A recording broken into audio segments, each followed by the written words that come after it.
નમસ્તે મિત્રો, અગાઉના વિડીયોની અંદર આપણે આલ્ફાબેટ એ થી લઈને આલ્ફાબેટ ટી સુધીના તમામ આલ્ફાબેટ્સના ઉચ્ચારો અને તેના લગતા નિયમો વિગતે સમજી ચૂક્યા છીએ।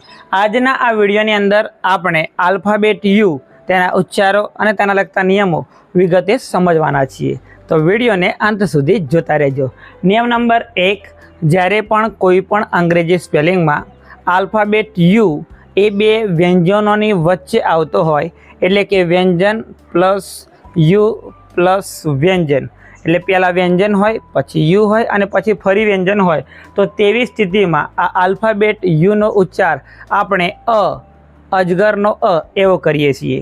ફરી એક વખત, જ્યારે પણ કોઈ પણ અંગ્રેજી સ્પેલિંગમાં આલ્ફાબેટ યુ એ બે વ્યંજનની વચ્ચે આવતો હોય ત્યારે આપણે તેનો ઉચ્ચાર એવો કરીશું।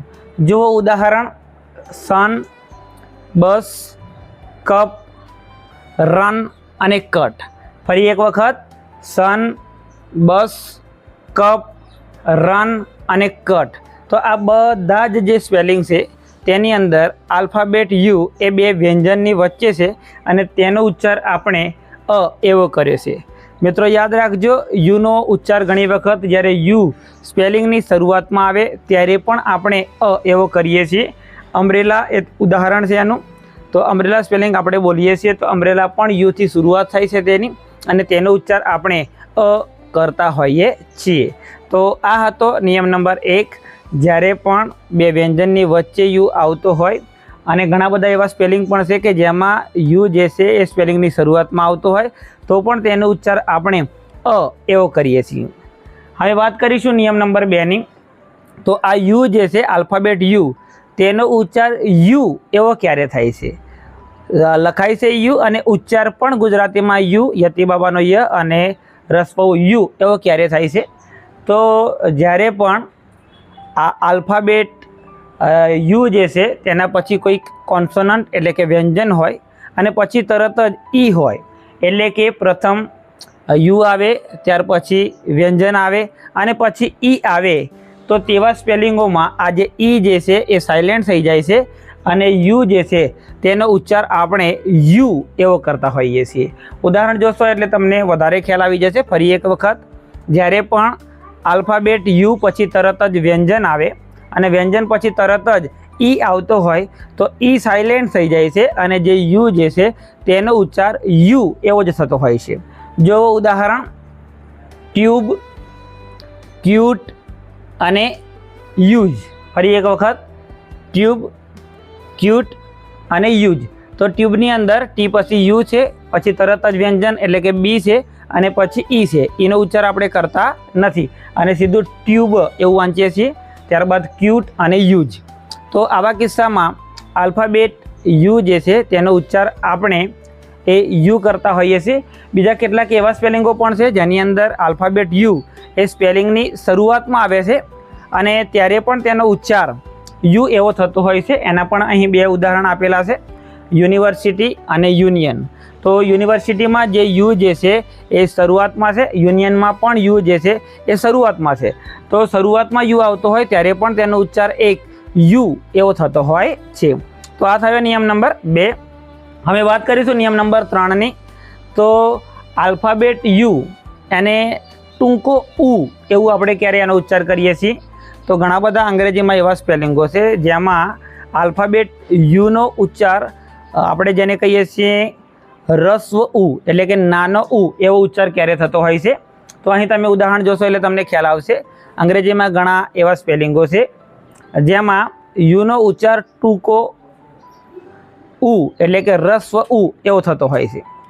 અગાઉ આપણે પ્રથમ જે નિયમ હતો એમાં સમજ્યા કે બે વ્યંજનની વચ્ચે આ યુ આવતો હોય તો તેને ઉચ્ચાર કરવો, પણ અહીં તમે કેટલાક સ્પેલિંગો જોશો તો એ નિયમનું ખંડન થાય છે, બરાબર? એ નિયમ અહીંયા લાગુ નથી પડતો અને તમે એને અપવાદ સમજી શકો, અથવા તો એવા કેટલાક તમારે સ્પેલિંગો યાદ રાખવા પડે કે જેમાં આ જે યુ જે છે એ ઉ એટલે કે રસ્વ ઉ તરીકે એનો ઉચ્ચાર થતો હોય છે। ઉદાહરણ જુઓ એટલે ખ્યાલ આવી જશે। તો પુટ, પુલ, ફૂલ અને બુલ। ફરી એક વખત: પુટ, પુલ, ફૂલ અને બુલ। તો આ બધા જ સ્પેલિંગોની અંદર વચ્ચે આલ્ફાબેટ યુ છે તો અહીં આ યુનો ઉચ્ચાર આપણે અ નથી કર્યો, પરંતુ ઉ એટલે કે રસ્વ ઉ એવો કર્યો છે, નાનો ઉ એવો કર્યો છે. તો આ થયો નિયમ નંબર 3 કે આલ્ફાબેટ યુનો ઉચ્ચાર નાનો ઉ એટલે કે રસ્વ ઉ પણ થાય છે. હવે વાત કરીશું નિયમ નંબર 4ની કે કેટલાક એવા અંગ્રેજી સ્પેલિંગો છે જેની અંદર આલ્ફાબેટ યુનો ઉચ્ચાર દીર્ઘ ઉ એટલે કે મોટો ઉ એવો થતો હોય છે. તો ઘણા એવા અંગ્રેજી સ્પેલિંગો છે જેની અંદર આલ્ફાબેટ યુનો ઉચ્ચાર ઉ એટલે કે દીર્ઘ ઉ એવો પણ થતો હોય છે. કેવા કિસ્સામાં? તો જ્યારે પણ આલ્ફાબેટ યુ પછી તરત જ આર આવતો હોય, એલ આવતો હોય, એસ આવતો હોય, ઝેડ આવતો હોય કે પછી જે આવતો હોય કે ઝેડ એચ આવતો હોય, અથવા તો યુ પછી તરત જ ઈ અથવા તો યુ પછી તરત જ આઈ આવતો હોય, તો તેવા સ્પેલિંગોમાં આ જે યુ જે છે એ દીર્ઘ ઉ તરીકે વંચાય છે. ફરી એક વખત, જ્યારે પણ કોઈ અંગ્રેજી સ્પેલિંગમાં આલ્ફાબેટ યુ પછી તરત જ આર આવતો હોય, એલ આવતો હોય, એસ આવતો હોય, જે આવતો હોય, ઝેડ એચ આવતો હોય કે યુ ઈ જોડે આવતો હોય અથવા તો યુ આઈ જોડે આવતું હોય, તો તેવા સ્પેલિંગોમાં આ યુ જે છે એ દીર્ઘ ઉ તરીકે તેનો ઉચ્ચાર થાય છે. જો ઉદાહરણ રૂલ, જૂન, બ્લુ, ફ્રૂટ. ફરી એક વખત રૂલ, જૂન, બ્લુ અને ફ્રૂટ. તો આ સ્પેલિંગોની અંદર આલ્ફાબેટ યુ જે છે એ દીર્ઘ ઉ એટલે કે તેને થોડું લાંબુ આપણે ખેંચીને બોલવાનું થતું હોય છે. તો આ હતો નિયમ નંબર 4 કે આલ્ફાબેટ યુ જે છે તેનો એક ઉચ્ચાર દીર્ઘ ઉ પણ થતો હોય છે. હવે વાત કરીશું નિયમ નંબર 5ની. તો આલ્ફાબેટ યુ જે છે એ સાયલેન્ટ ક્યારે થઈ જાય છે, એટલે કે આલ્ફાબેટ યુનો ઉચ્ચાર ક્યારે કરવામાં આવતો નથી. ખાસ નિયમ યાદ રાખજો, જ્યારે પણ કોઈ પણ અંગ્રેજી સ્પેલિંગમાં આલ્ફાબેટ જી પછી તરત જ યુ આવતો હોય, ફરી એક વખત, જ્યારે પણ કોઈ પણ અંગ્રેજી સ્પેલિંગમાં આલ્ફાબેટ જી પછી તરત જ યુ આવતો હોય અને ત્યાર પછી તરત જ વોવેલ્સ યાની કે સ્વર આવતો હોય, તો ત્યારે તેવા કિસ્સામાં આ આલ્ફાબેટ યુ જે છે એ સાયલેન્ટ રહે છે.